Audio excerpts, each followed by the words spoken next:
Some thoughts as a DM here. I'm getting close to an end of a campaign that I agreed to run for another DM that was getting burnt out and had a lot of stuff going on in their life. So I took it over.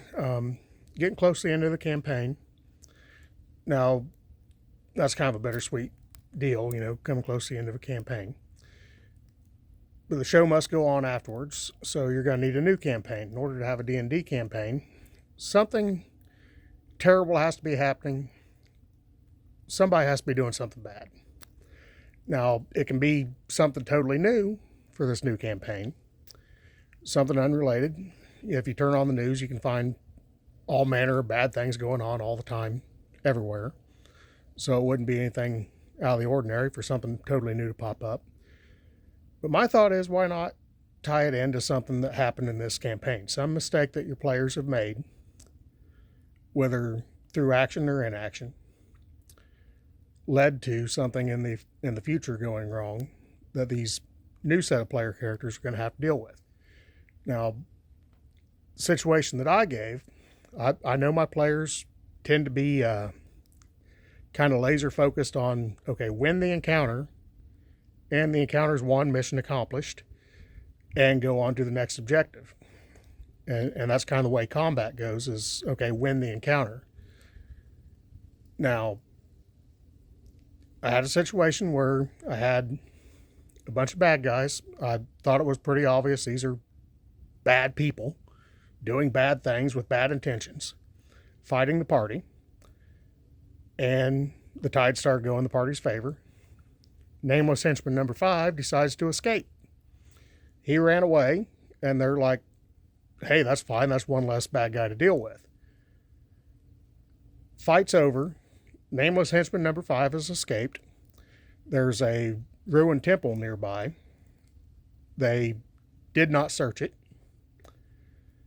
Now, your party might be more the type, okay, take all the bad guys out, search everything, make sure you don't miss any loot. If you have that kind of situation, then they're probably not going to be as big on some of the role play aspects of the game, and you can find something to exploit there. What they come upon after this encounter, where they let Nameless henchman number 5 escape and did not check out the temple. A little ways later, down the path, they run across a family of green dragons. And one of them says, this was the matriarch of the group. She says, it is so kind of you to let Mitch escape. Every life spared is a blessing upon the world. And they're like, oh boy. Who is Mitch again? Oh, Mitch is nobody. I'm sure him and that book that he found in that temple aren't going to do anything bad later.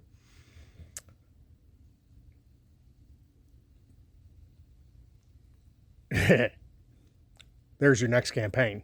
It starts with Mitch. Now, let's say your party is bigger on, like I said, they take out the bad guys, they search for loot, they're meticulous on all that. They might not be as big on the role play. So something you could do there is say, well, okay, you meet somebody that is struggling to become a cleric. They're having a hard time learning the spells. They're unsure of themselves. Think of, somebody in nursing school having a hard time with it. Well, your players are just going to be like, well, that's kind of sad. There's this nice job over here in retail that you can get. Well, 20 years down the line, there's going to be a village wiped out by a plague that could have been saved if there's just a low-level cleric there to have taken care of the first couple of victims of the plague. So that could be the start of, the fallout from this plague. And they will meet this person that said, my gods, if I had just continued with my training, I've been working the desk at, the general store for these last 20 years. I could have prevented all this, and make sure they remember the name.